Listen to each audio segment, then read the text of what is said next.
Ég skil bara ekki af hverju þið vera svona.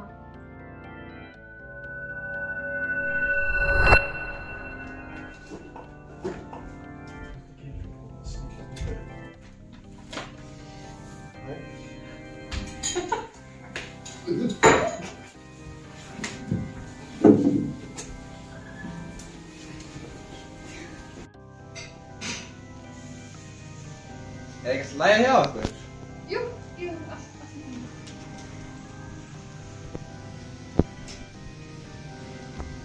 Mamma, af hverju þarf þetta að vera svona?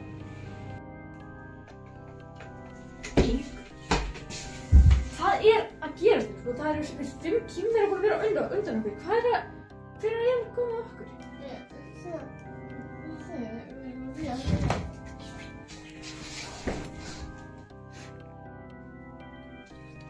Vil koma inn?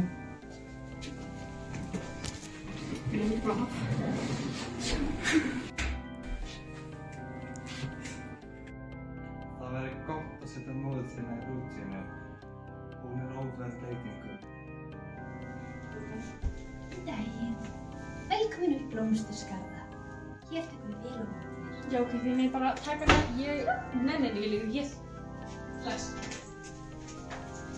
Hvernig á ég eiginlega að fara á þessu? Hvernig á ég að finna mér vinnu?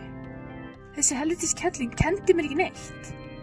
Ætti ég kannski bara að verða öryrki eins og hún? Af hverju þið hata útlendingu svona mikið? Ég er svona vegna þess að móðir mín gat hvorki eitt né neitt. Fikk aldrei að gera það sem hin börnin gerðu. Ég þurfti að vera foreldri á minn eigin heimili og ég let svo engan segja mér fyrir verkum. Svo kenndi þessi helvítiskelling mér ekki neitt. Þannig þegar ég var 18 ára gömul setti ég þessa blessuðu vænhæðu móður mína á hæli.